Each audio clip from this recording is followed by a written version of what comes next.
Յուրջան Կասկադ 60 ամիս փուլային վճարում բազմաթիվ առավելություններ։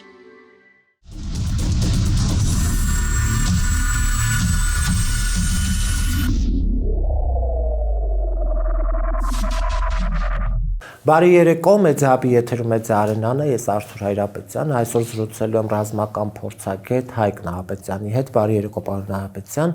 Շնորհակալ եմ հրավեր ընդունելու համար։ Պարոն Նահապետյան, առավոտյան մենք լուրջ ստացանք, որ Նարեկ Կարապետյանի դեմ քրեական վարույթ են հարուցել քննչական կոմիտեն եւ տարածեցին, որ Նարեկ Կարապետյանը ոչ միայն Հայաստանի քաղաքացի, այլ նաեւ օտար։ Ասացին, որ այլ քաղաքացիություն ունի, բայց այդպես չնշեցին։ Կարող էին նշել նաև, որ Թուրքիայի քաղաքացի է, սրանցից հեռու չի։ Նաև այն փաստ արձանագրենք, որ օրեր առաջ այդ մասկաներով վիդեոն տարածեցին, որպեսզի իբր Նիկոլին ահաբեկում են, իշխանությանը ահաբեկում են, բայց այնքան վատ սարքած կինոյի էր նման այդ ամեն ինչը, որ նույնիսկ զավեշտ, հա, եւ երկար կյանք չունեցավ նաեւ։ Եվ հիմա ուզում եմ հասկանալ Նարեկ Կարապետյանի հետ կապված ինչու է այդպես երկրորդ դիտարկումից հայոց ամենայն արծիվ ազնվազարբ արի քաջ խիզախ անվախ Փաշինյան Նիկոլը այդ տեսանյութից կվախենա, բայղավ կարելի է Ալիևն ու Էրդողանն է միջև հիմա Նիկոլի անունը լսելուց ոտքերը դող անկնում, իսկ դուք ասում եք 5 հոգի ինչ որ հերավար ինչ որ բաներ են խոսում ու Նիկոլը դրանից վախենա։ Հա, բայց Նիկոլը հաթաթաներ է տալի, կզծնեմ, սատկացնեմ, չգիտեմ ինչ, բայց անվտանգության աշխատողները շրջափակած։ Սովորաբար գիտեք ինչ, անողը անում է, չանողն էլ ասում է, ասում է դու էլ ասա։ Ասում է ոնց։ Բա ասում են դու 80 տարեկան կինդ միջև հիմա քեզ խիստ սիրում է, ասում է հիմա դու էլ ասա, ինչ է եղել։ Հիմա տոնք են ասի։ Հիմա ավելի լուրջ գանք Նարեկ Կարապետյանի հետ։ Նարեկ Կարապետյանի անուն ազգանունը գրանցված է եղել մի կուսակցության ցանկում որպես պատգամավորացիոն տեխնացու եւ կենտրոնական ընտրական հանձնաժողովը թույլտվություն տվել է, չէ՞։ Բայց ոնց է լինում։ Կարող եք ինձ ասել։ Չէ՞ որ ժամանակ կենտրոնական ընտրական հանձնաժողովը նաեւ դիմում է, ասենք, վիզաների անձնագրային բաժին ստուգելու այդ անձի հետ կապված, հա, տվյալներ եւ այլն։ Բայց գրանցել են, չէ՞, Նարեկ Կարապետյանը գրանցված է։ Դե Նիկոլի իշխանության օրոք ինչ ասես մենք տեսել ու ուրեմն այդտեղից հետո այսինքն զարմանալի չի, հա, որ սրանք որոշեն, որ Թուրքիայում գրանցում ունի, ասենք Նարեկ Կարապետյանը։ Հիմա ես կարող եմ իրանց այսպես հուշում եմ ինչ կարելի է անել, դա էլ մի բան չի։ Ես ասեմ ձեզ, էլ իր սկզբունքը հետեւյալն է, ինչ կարելի է Զևսին չի կարելի եզը։ Զևսը ինքն է, եզը ընդդիմությունը։ Օրենք սահմանադրություն գոյություն չունի։ Այո։ Ավտորիտար ռեժիմ է, իր որոշումով է ամեն ինչ անում։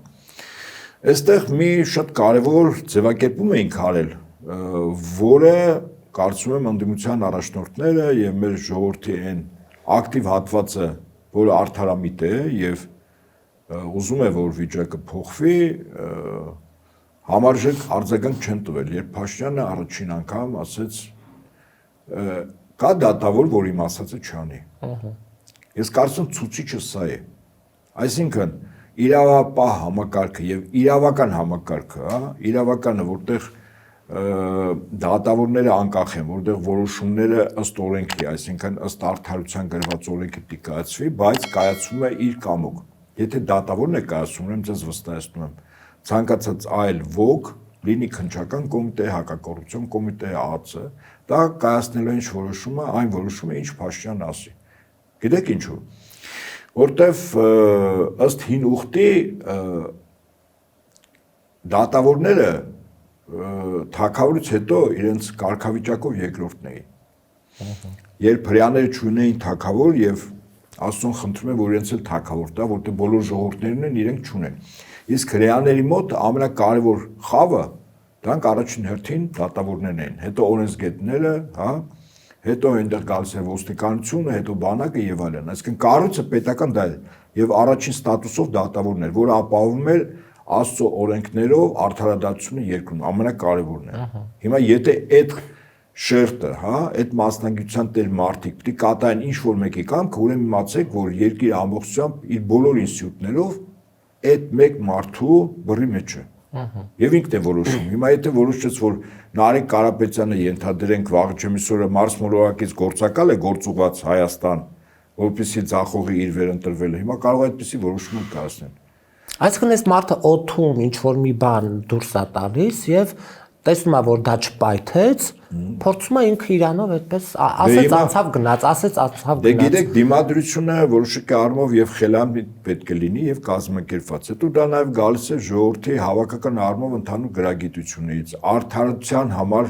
պայքարելու կամքից, չծնկելուց, չքծնելուց, չշողոքորթելուց, մամոնան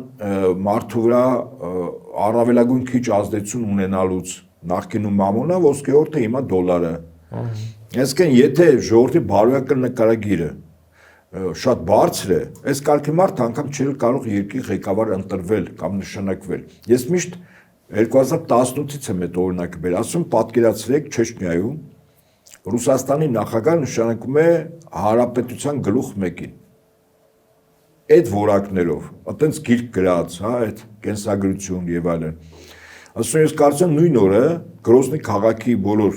քաղաքացիները, ով ձեռքի տակ ինչ այդ պահին կգտներ եւ պահած ինչ ուներ, գնար այդ շենքից, որպեսզի այդ ամենաբարձրակ հարկից ստուգեր, արդյոք գալի է ճիշտ է եւ ազատանկման արագացումը 9-8 մետր վարկային քառակուսի է, թե ոչ, այդ մարդու միջոցով։ Ստուգումը վստահաբար տեղում կարվել։ Ինչու որտեւ այդ ժողովուրդը իրականում ինքը չի հանդուրժում իր գլխին ղեկավար կամ թագավոր այսպես, որը ունի այս որակները, որտեղ այդ ժողովուրդ հավաքական առումով ունի բարձր բարոյական նկարագիր ըստ Ղուրանի։ Իդեպ, այդպես մենք բացասական երանգներով չնայենք, Ղուրանի հիմքը մեծ հաշվով, ինչպես նաև քրիստոնեության հին ուխտն է, հին կտակարանն է, 10 պատվիրաններն են։ Հիմքում, այո։ Հիմքում դա է։ Եվ ըստ այդմ ժողովրդի նկարագիրն է ցույց տալիս, ինքը ինչքանով է հանդուրժում այս կարգի ղեկավարին։ Վստահաբար ցանկացած երկրում միշտ կան ավտորիտար ռեժիմ ցանկացող, ասենք, այս ձևով կառավարիչներ միշտ կան։ Այլ երկրների հատուկ ծառայությունների համար դա գտնված անձինք են, որ իրենց միջոցով, մեկ անձի միջոցով կառավարեն մի ամբողջ երկիր։ Խնդիրը նրանում չի, որ այդ մարդուն հատուկ ծառայությունները բերում են այդ տեսակին իշխանության։ Խնդիրն է, թե ժողովրդի հավաքական առումով բարոյական նկարագրին դիմադրողականություն ինչքանով է բարձր, որսի թույլ չտա որ դա լինի։ Խնդիրը սա է։ Այսինքն եթե հայ ժողովուրդ, Հայաստանի քաղաքացիների դիմադրողականությունը, բարոյական նկարագիրը, հա իր երկրի ներկան եւ ապագան իրապես շատ կարևոր է ցանկացած քաղաքացու համար, Փաշինյանը չվերընտրվի։ Վստահաբար չվերընտրվի։ Բայց ակնհայտ է որ մերժում են պարոն Նահապետյան։ Փաշինյանը այս հանդիպումների ժամանակ դավաճան ջուր էին լցնում, բայց ինքը քանի որ ինքը իրական Հայաստանից էր խոսում։ Հիմա ինքը առերեսվում է իր մանիպուլյացիոն հնարքներով պատրանքային Հայաստանից, հիմա ինքը շփվում է իրական Հայաստանի հետ։ Ուրեմն տեսախցիկների առաջ ինքը պատրանքային Հայաստանն է ներկայացնում իր երկրի քաղաքացիներին, իսկ անհատական հանդիպումներում, երբ որ Քարոզ Արշավ է, հա, իրականացնում, ինքը հանդիպում է իրական Հայաստանի իրական քաղաքացուն եւ ինչ է ստանում, իր համար հեչ ոչ ցանկալի տարբերակ։ Արտուր Օսիպյան, ձերբակալին 3 էլ հոդված են դրել։ Ասենք, բնավ երբեք այդ անձի նկատմամբ ես այդպես դրական որից բան չեմ ասի, որտեվ ես 2020-ին առաջին 3 ամիսը եղել եմ Արցախում այդ ընտրությունների հետ կապված նախագահ, ես շատ լավ գիտեմ Արտուր Օսիպյանը ով էր, ում էր պաշտպանում, ում էր ներկայացնում, Փաշինյանը ոնց էր գովերքում, սազը առած այնտեղ եւս Տիգրան Պետրոսյանի հետ, այո, շատ ճիշտ եք, փաստորեն դուք եք իրազեկ։ Բայց այդտեղ խնդիրը Արտուր Օսիպյանը չի, հիմա ինքը ինչ որ կեցված դրսևորեց, ինչ որ բան ասեց։ Դու պատկերացեք դիմացինի հոգեվիճակը եւ դա երկրի ղեկավարը։ Այսինքն զրո ինքնատիրապետում, հավասարակցություն ինքը չի կարողանում պահել, ինչու։ Առաջ ոնց որ թե նորմալ էր։ Ուղղակի հիմա գետնի վրա հանդիպում են մարդկանց, որոնք ճակատին աչքերի մեջ նայելով ասում են ինչ որ մտածում են մեկ, եւ կարծում եմ իր մոտ այդ դյուրագրգիռ վիճակը, որ վերջին շրջանում, վերջին 4-5 օրում ակնհայտ հա երևում է։ Ես կարծում դա կապված է մի տեղեկատվության հետ, որ ինքը ամեն օր ստանում է իր վարկանիշի կտրուկ անկումը եւ ամենայն հավանականությամբ ընդդիմության բացահայտ առավելություն ու հաղթանակը։ Այս տվյալները ինքը ստացել է։ Գոնե ազգային անվտանգությունը այդ ստույգ տվյալները տալիս է իրան։ Ես կարծում եմ նախ Եվրոպայից այստեղ խմբեր կան աշխատող մասնագետներ են եւ սկզբունքորեն եթե այդ ոլորտի մասնագետ ես հայեր եւս կան Հայաստանի քաղաքացիներ ասենք 1-ից մինչև 5% շեղումով 100%-ի մեջ դա 5% առանձնապես եղանակ չէ որոշում ասենք իրենք կարող են ճշգրտությամբ ասել յուրաքանչյուրի վարկանիշը այդ պահին հավաքական առումով եթե կոալիցիա կազմեն իրենց վարկանիշը համատական առումով 2021-ին 2021-ի համար Փաշինյանի ուրեմն ընտրողների տոկոսը ամբողջ հանրապետություն գահավիժում ապրել Երևանում ասենք երկնիշ թիվը շրջաները մի փոքր քիչ է բայց գյուղերում նկատի ունեմ բայց ասենք քաղաքներում բարձր տոկոս է Երևանում իր պարտությունը, եթե իսկապես այս տեմպերով գնաց, իր պարտությունը կանխորոշի ընտրությունների ելքը։ Մեծ հաշվով, ասեմ, երևանցիների մեծ թվով 70-80% ուրեմն ընտրատեղամասեր գնալ եւ քվեարկությանը մասնակցել, դա Փաշինյանի քաղաքական կարիերայի համար Երևանցիները կարող են անցնել գերեզմանափոր։ Պարոն Հապետյան, այն որ Նիկոլը հնարավոր եւ անհնարին բոլոր միջոցները փորձել այս տարիներին ցուցաբերել, օրինակ ես չգիտեի, որ նաեւ ինքը կնատյացա։ Այդ մեկ, երկրորդը մենք ամսի 7-ին ունենք գինու փառատոն, որը փակվելու են փողոցներ, Սարյան, Թումանյան եւ այդ հատվածը, հա, եւ այդտեղ Գոհարը Մելոյան նախորդ օրը հայտարարեց, որ կան ընտրատեղամասեր, որոնք շարժվելու խոչընդոտ է հանդիսանալու եւ այլն։ Արդյոք սահմանադրորեն դա չի խոչընդոտում այս իրենց կազմակերպած տոնակատարությունը։ Սովորաբար վստահաբար խոչընդոտելու է, բայց ես կարծում եմ այդ խառնաշփոթ վիճակը դա նաեւ հնարավորություն կտա, այդ շրջիկ խմբեր կային, չէ՞, նախկինները եւս արել են այդ բաները։ Եթե իրականության դեմ ճշմարտության դեմ չմեղանչենք, այդ շրջիկ խմբեր եղել են։ Հիմա այդ ընդհանուր կիսակ քաոտիկ վիճակը ուտուշ, խմուշ, քեֆները լավ, հիմա ասենք կարող է միտեղ իրենք սադրեն, հետո ասեն դե հիմա գինու փառատոներ մի երկու բաժակ խմել են, հիմա ինչ ա եղել եւ այլն։ Բայց ես ասեմ, ես ընդդիմության առաջնորդներին եւ այն շրջանակներին, ովքեր որ իրականում տեղեկատվական քարոզչական աշխատանքների պատասխանատու են, ես հորդորում եմ եւ խորհուրդ եմ տալիս, ամսի 7-ը մի շատ կարեւոր օր է մեր ժողովրդի համար, ինքը շարժական օր է, դա մեր եկեղեցու մայրաթորի տոնն է։ Թող տոնեն այդ տոնը, ամբողջ հանրապետությունում, այդ թվում կազմակերպեն օրինակ ուխտերտ։ Եկեղեցիներ, մայրաթոր Սուրբ Էջմիածին տոնը վերջին հաշվով։ Երկիր մոլորակի պատմության մեջ քրիստոնեության ընդունման ամենահին եկեղեցին է, պետականորեն առաջին եկեղեցին է, 2000 տարվա եկեղեցի քրիստոնեական 1700 եւ ավել տարվա էլ պետականություն ընդունած քրիստոնեությամբ եւ տարածաշրջանին ու աշխարհին ցերնոս նետած պետություն ենք մենք եղել։ Եվ հիմա այդ եկեղեցու տոնն ամսի 7-ը եկեղեցին տոնն է, Սուրբ Էջմիածնի օրն է։ Եկեք ընդդիմությունը թող այդ օրն տոնի, ինչ վատ է։ Բոլոր շրջաններում ժողովուրդը ի ուրախություն այդ մեծ տոնի գնան եկեղեցիներ։ Բայց գնան ընտրատեղամաս հետո նոր։ Հա, ընտրատեղամաս չէ կարող են հիմա, հա, ես վստահաբար իրենց քաղաքացիական պարտքը կատարեն, այո, ես համակարծիք եմ։ Եվ այդ տոնը տոնեն, մարդիկ լինեն ուրախության, ցնծության, վերջին հաշվով, հա։ Եթե ընդդիմությունը կազմակերպի, թող կազմակերպի մի քանի տասնյակ կամ 100,000 մարդու երեկոյան, ասենք օրվա երկրորդ կեսին դեպի Սուրբ Էջմիածին ուխտերտ, Էջմիածնի մուտքից սկսած, կարող են չէ կազմակերպել։ Ինչ գինու փառատոն, ինչ ուտուշ խմուշ, հասկանալի է, որ այս ամեն ինչը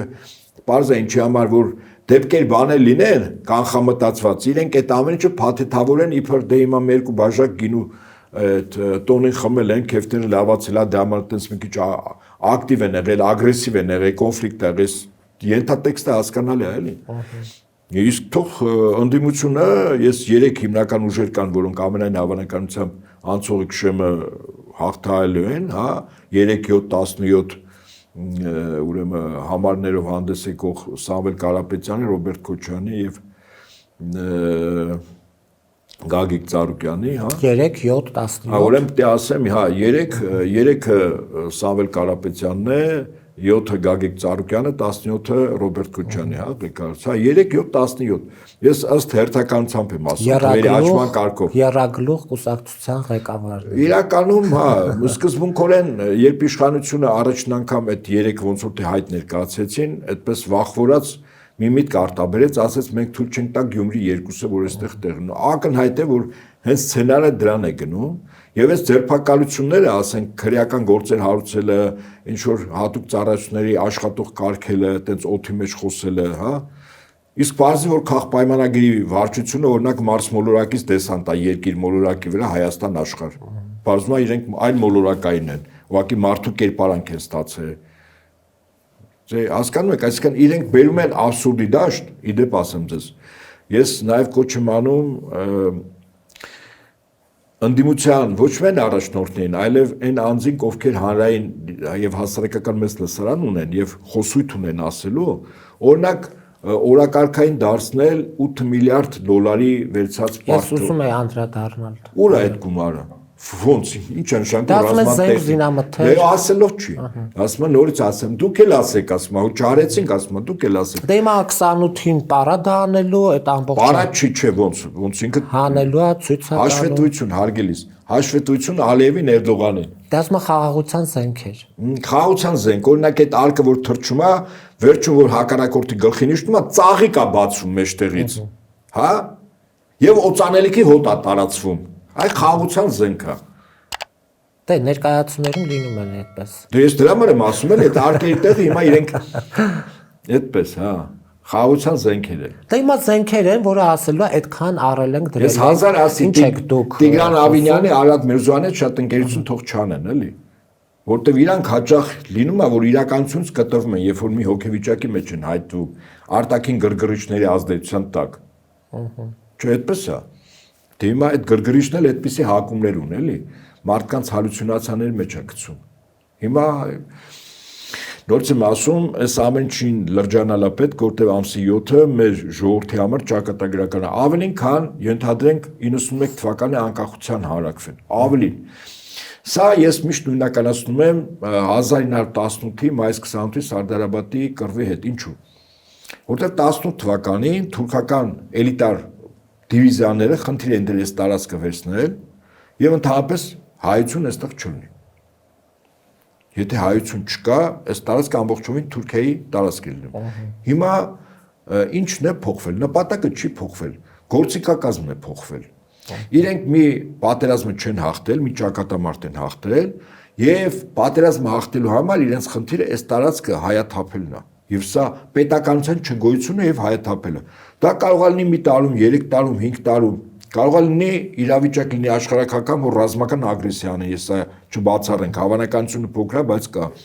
Բայց ասենք իրենք կարող են այդ 300,000 կամ 1 միլիոն ալև իդեպ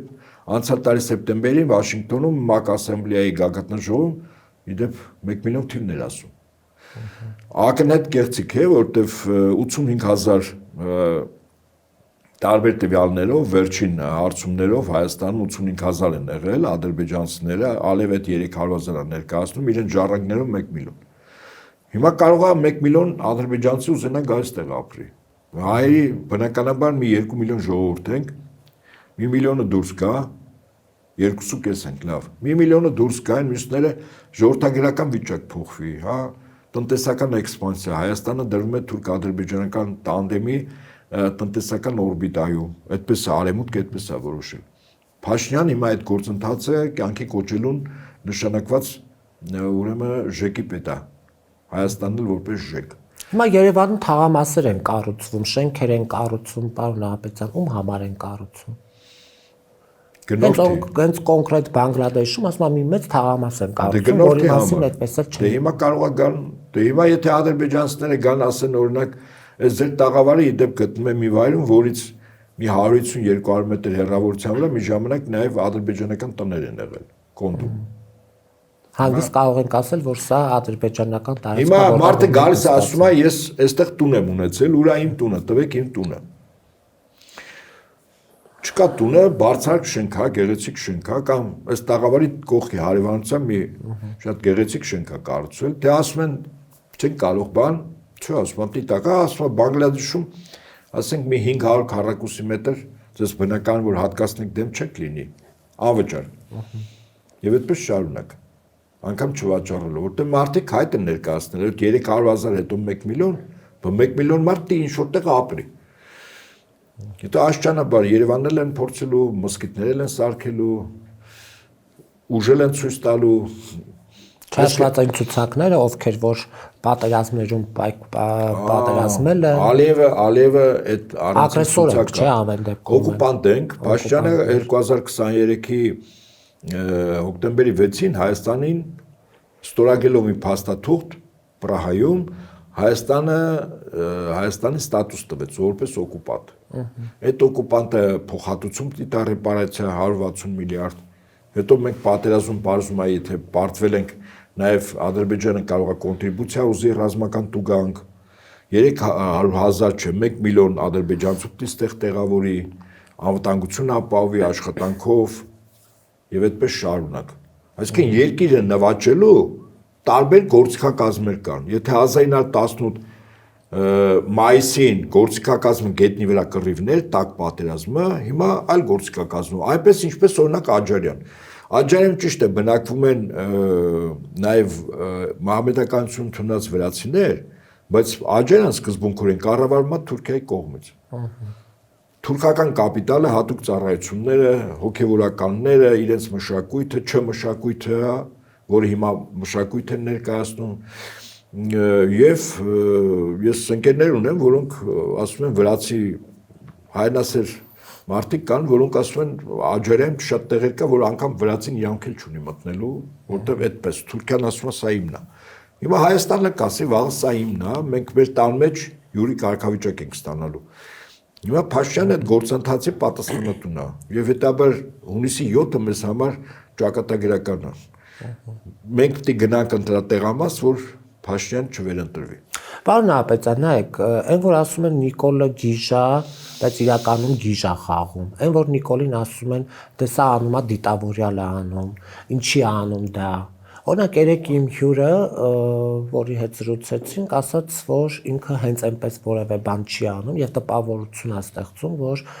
մի գնացեք մարդիկ եւ մի ընտրեք ինձ, որովհետեւ ես այս մարդն եմ, կնոջը կարող եմ քաշել, բղավել, ասել որ ինչու ես դու ողջ մնացել, ինչու ես դու կենթանի մնաց, դու պետք է մեռած լինեիր, եթե պատերազմել ես, ուրեմն նշանակում պետք է մեռած լինես։ Հասկանում եք, բաները ասում ես մարդը, որ նույնիսկ մարդու գիտակցական Չէ, եկեք, այդ խապկանք է, պատրանք է, այդպես չի, եթե ինքը չի ուզում մնալ այդ պաշտոնին, օրինակ ինքը կարող է հիմնավորել, որ Հայաստանում այդ ինքը չի իր ուրվականն է։ Օրինակ, ինքը հիվանդ, վատառողջ, մահամերձ ինչ որ երկրում բուժվում է։ Սա իր ուրվականն է կամ կրկօրինակն է։ Դա հետո ինքը ասում է, չէ, եթե ժողովուրդ ուզի, ինձ ես կկանգնեմ գնդակառության։ Իր համար իշխանությունը գոյութենական խնդիր է լուծում։ Էքզիստենցիալ խնդիր է իր համար, այսինքն ինքը չլինի իշխանություն, ինքը շատ բաների համար պատասխան է տալու օրենքով, ոչ թե հասկացություններով, ապօրինությամբ, օրենքով, Հայաստանի Հանրապետության օրենքներով ինքը պատասխան է տալու եւ դատանը, եթե արդարացի վճիռ կասնի, ապա իր ապագան շատ տխուր է լինելու, ոչ միայն իր, բայց առաջին հերթին իր։ Ինքը այդ գիտի։ Ես դրա համար եմ ասում, իր մոտիվացիան իշխանությունը պայելու շատ ավելի բարձր է, որտեղ գոյութենական խնդիր է լուծում, քան ընդդիմության առաջնորդներին եւ ընդդիմության իշխանությունը չվերցնելու ժամանակ իրենք ինչ են կորցնում։ Ես խոսույթուն այդ մոտիվացիայի Նիկոլի մոտիվացիային հակակշիռ մոտիվացիա ես չեմ զգում։ Դասական քարոզչություն է գնում։ Ես նորից եմ ասում, տեսեք, Փաշինյանը 3-4 օր է ինքը ահաբեկման գործընթաց է սկսել։ Այդ տեսանյութը, որը հələ պարզ ովքեր են, ինչ են, միանգամից ինքը որակեց, իսկ ով ասում, բա որ պարզի, որ ադրբեջանցիները, որոնք Արցախում ապրել են, Հայաստանում ներքաղաքական լարումներ, լուրջ լարումներ իրականացնելու համար իրենք են նկարել ուղարկել։ Այդ ո՞նց իմացավ, որ նախկիններն են կամ Ղարաբաղ կամ հայեր են դրանք, ո՞նց իմացավ, որ տակը ֆրանսերն էր գրված, թե որ Ֆրանսիայի հակական բաժանմունքի հմեկից էր եթեր գնացել առաջին անգամ։ Այդ Մակրոնն էր ուղված, այդ ֆրանսերեն խեր գրված։ Ես քան գիտեմ, ճիշտ է, ֆրանսերենը ՄԱԿ-ի նաև խոսակցական լեզուներից է, բայց առաջինը անգլերենն է, չէ՞, այսօր։ Խի անգլերեն գրած չէ։ Այդ Մակրոնն էին ուղարկել այդ տեսանյութը։ Դες մի անգամից հիշեցի, հիշում եք Ազատ գյուղում 15 զինծառայողներին, որը մոխրի վերածեցին ու այդ մոխիրը տվեցին ծնողներին, ասեցի տարեք թաղեք։ Հիշում եք, հենց այդ առաջի օրը ինքը բոլոր բացատրությունները ոնց է եղել, ինքը կարծես նստած նայում էր այդ ամեն ինչը։ Այսինքն իրեն ասել է ոնց է եղել, մարդը բոլորի, չգիտեմ, ամեն ինչի գիտակ է։ Նայում է մի անգամից դիագնոզը տալիս է։ Դե ես ասում եմ, այդ կարգի մարդիկ սովորաբար լուրջ օգնության կարիք ունեն համապատասխան հաստատությունում։ Չէ, այդպես չի հարգելիս։ Գիտակ լինելու համար կրթություն է պետք, փորձառություն է պետք, անցած ճանապարհ է պետք, համաձայն եք, վերջին հաշվով։ Օրինակ հիմա տեսականոն իրեն տան, ասենք, ռազմական ինքնաթիռ թողվարի։ Երկու օր կարդա ինքնաթիռի տակտիկական տեխնիկական բնութագրիչները, յուրաքանչյուր սարքի ուրեմն նպատակը 2-3 օր։ Թող 4 օրը նստի ինքնաթիռը օդ բարձրացնի, հետո իշնի։ Չի անում որ։ Եթե գիտակ է։ Կամ ասենք օրինակ վիրաբուժի համապատասխան բուժական գործիքները տան, ասեն օրինակ գնա վիրահատություն։ Չենք ակնհայտ է, չէ՞ որ հասկանալու է, որ դրա վերջին չի լինելու։ Իդեպ ասեմ ամենա դժվար մասնագիտությունը, որտեղ շատ այլ գիտելիքներ պետք է ունես, այդ կառավարում է կոչվում։ Երկինը իրականում ղեկավար չի։ Ես բարբերաբար ասում եմ, երբ որ ինքը ասում է ղեկավար են։ Ղեկավարում են մարդկանց, կառավարում են process-ները։ Երկրում կառավարությունն է, չէ՞։ Ոչ թե ղեկավարությունն է, կառավարություն, այդ ինստիտուտը կառավարությունն է, չէ՞ կոչվում, եւ կառավարելա, չէ՞ կոչվում։ Հիմա այդ մարդը եթե տարական բանը ղեկավարելու կառավարելը չի հասկանում, որտեղ դա գիտելիք է, լրջագույն գիտելիք է, որտեղ գլխավոր կառավարիչն էլ Աստված է։ Աստված էլ ամեն ինչ կառավարում է իր օրենքներով։ Ֆիզիկապես օրենքներն են ներկա, ինքը ներկա չի, այսպես ասենք։ Թե Սուրբ Հոգու յուրաքանչյուրիս մեջ դրված է, այդ Աստծո ներկայությունը ձո։ Բայց այս մարդը, այո, ամեն ինչից գիտակ է, սովորաբար ասում է մարդ ինչքան շատ բան է իմանում, հասկանում է որ ինչքան քիչ բան գիտի։ Մարդ երբ որ շատ քիչ բան գիտի, ասում է ես ամեն ինչ գիտեմ։ Հիմա ավասիկ մենք այս իրողության մեջ ենք։ Ինքը ընդհանուր գծերով տարբեր ոլորտներից հասկանում է իր շրջապատում առանձնապես տես դուրս գիտելիքներով փորձառությամբ փայլած եւ փայլող մարդիկ չեն, որպես այդ կոնտրաստը չլինի, հա։ Նայում ենք, օրինակ այսօր նախարարները, իր նախարարության նախարարները, մասնագիտական կրթություն չունեն, փորձառություն չունեն, չէ՞։ Առողջապահության նախարարը բժիշկ չի։ Ինչ է, իր բան ասենք։ Բանը պատերազմող երկրում պաշտպանության նախարարը պատմաբան մանկավարժ է։ Ինչ պարտադրյալ Նիկոլն էլ դիպլոմ չունի, չգիտենք ինչ է։ Լրագրող է եղել ժամանակին։ Մինչև հիմա էլ այդ անձին դատի չի տալիս, որ ասես դրամաշորթ է եղել։ Դե հիմա այդ երկիրը, որի կառավարիչները սրանք են եւ կառավարության անդամները դրանք են, այդ երկիրը 101%-ով արտաքին կառավարման ներքո է, դրա համար արվում։ Աֆրիկական երկրների, որոնց անունը դնում են զարգացող երկրներ, իսկ դա գաղութային երկրներն են, կամ երրորդ աշխարհի երկրները, դա գաղութային երկրներն են։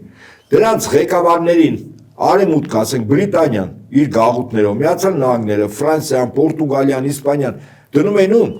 մարդկանց, որոնք իրականում կառավարումից ոչինչ չեն հասկանում, մեծամիտ էին, փառասեր էին, նյութապաշտ էին, այդքանը բավարար էր, որ այդ մարդը հայտնվեր գաղութարարի կամ մետրոպոլիայի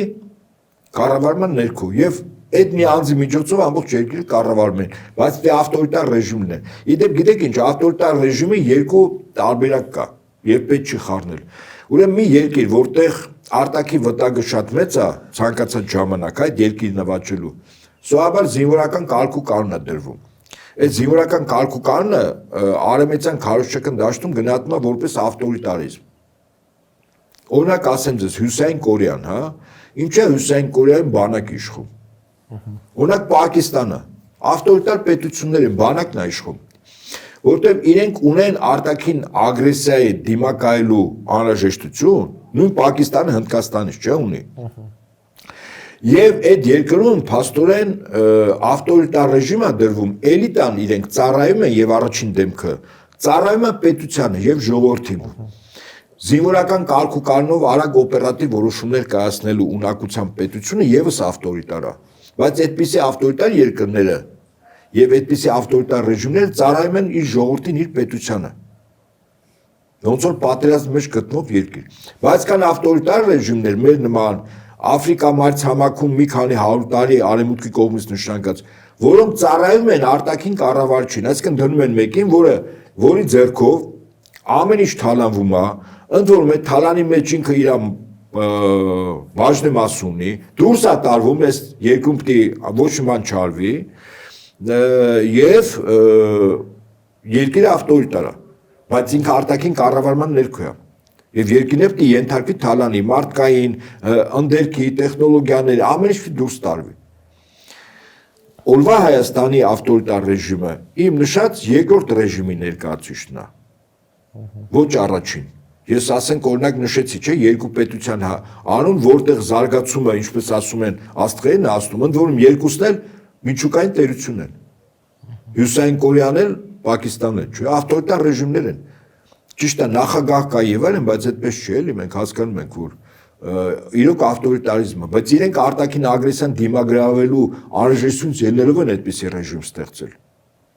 Եվ արդարության մթնոլորտ կա, հա, օլիգարխիկ համակարգ չկա, որտեղ օլիգարխիան կառավարման գործիքը արևմուտքի ձեռքին մեր նման բանանային կամ երրորդ աշխարհի կամ գաղութային երկրներին կառավարելու համար, այսպես։ Եվ ամփոփելով մեր զրույցը, պարոն Նահապետյան, արդյոք վարչական ռեսուրսի չարաշահում չի, օրինակ արտգործ նախարարը, պաշտպանության նախարարը, հենց Նիկոլ Փաշինյանը, որը վարչապետի աթոռին է, հա, փաստացի վարչապետը, նախարարներով դուրս են եկել, ինչ որ քարոզարշավ են անում, սրանք երբ են աշխատում։ Չեն աշխատում, իսկ իրենց պետք է աշխատի, իրանք ստանում են պարգևավճար, իրենց տեղակալները ինչ որ բաներ են անում, փայլուն կերպով, ասենք, այդ ոլորտների աշխատանքները ըստ նախարարությունների ձախողում են, Հայաստանում կառավարման մեծ ճգնաժամ կա, մենք կոլապսի մեջ ենք, մեր ամեն քայլափոխին ինչ որ մենք տեսնում ենք, եթե քիչ թե շատ կառավարում կա, դա նախկիններից մնացած հուշն է, նախկիններից մնացած հուշն է, իսկ իրենք, նորից եմ ասում, եթե մարդը մասնագետ չի եւ ոլորտ է կառավարում, ասենք առողջապահության նախարարը որոշում է կայացնում, ինքը ոլորտի մասնագետ չի, ոնց է կայացնում այդ որոշումը։ Այսինքն ինչից ելնելով է իր տեղակալների տված ինչ որ մի գործի վերաբերյալ տարբեր առաջարկներ, նույն թեմայի վերաբերյալ ինքը պետք է ընտրություն կատարի, եթե ինքը մասնագետ չի, ոնց է ճիշտ որոշումը կայացնում, կարող եք ինձ ասել։ Դե հավանականություն մեծ է, չէ՞ որ որոշման կայացման մեջ սուբյեկտիվիզմը 100% է։ Դրա համար մենք պարտվում ենք։ Իրականում պետությունների միջև մրցակցություն է գնում, պատերազմը եւս մրցակցություն է մի շարք ինստիտուտների միջև, այդ թվում եւ առաջին հերթին պաշտպանության նախարարության, հա, զինված ուժերի մեջ կազմի մեջ մտնող այլ նախարարությունների, թիկունքային ապահովում, պարեն եւ այլն, չէ։ Հիմա այդ մրցակցությունը դու պարտում ես, ինչու, որտեվ կառավարումն է վատ, որտեվ կառավարիչը կառավարիչ չի։ Կառավարիչին հատուկ այդ ստատուսով բերել են մեկին, որը քանդի։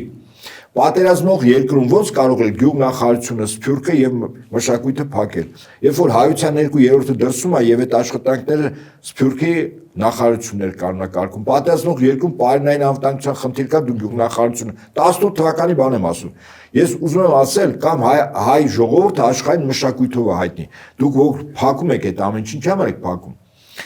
Փակում եք, որտեղ նախապատրաստում եք մեր պարտությունը։ Իրենք չեն հասկանում, իրենց ասել են փակել։ Արտաքին կառավարիչներն են, ովքեր որ իրենց բերել են իշխանության։ Իրենք էլ փակել են, հրամանով դրել փակել են, որովհետեւ Հայաստանը պարտվի,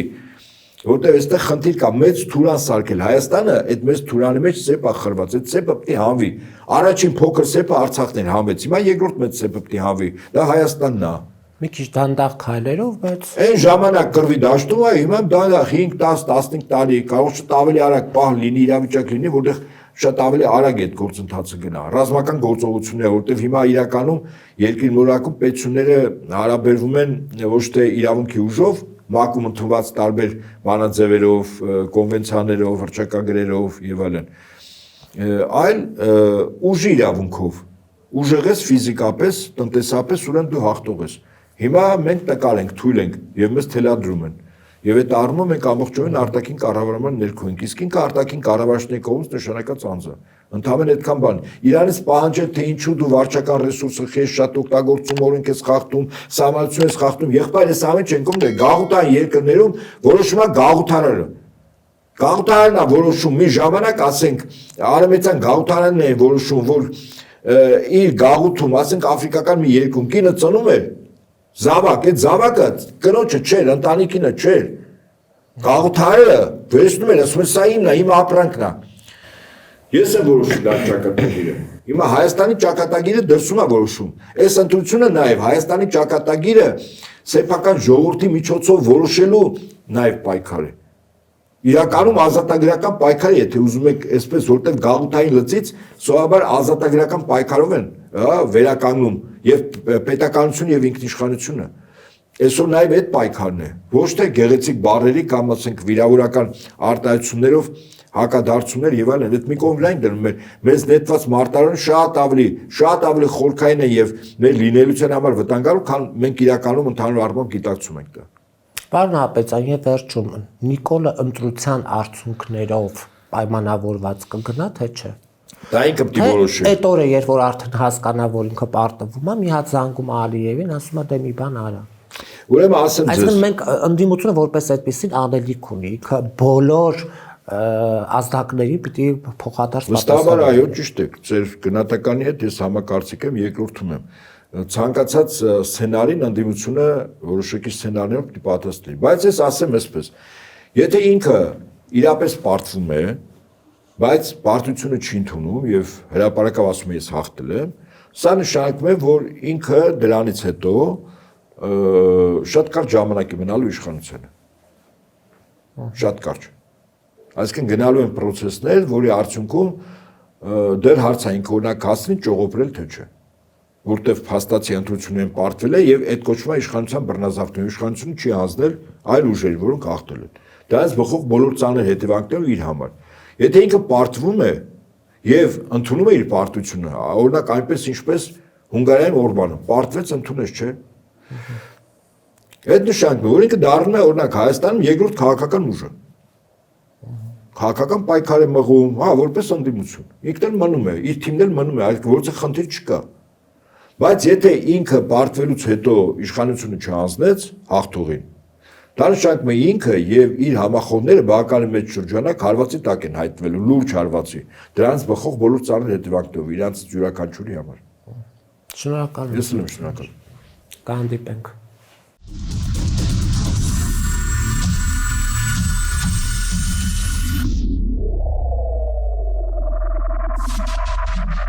Յուրջան Կասկադ 60 ամիս փուլային վճարում բազմաթիվ առավելություններ։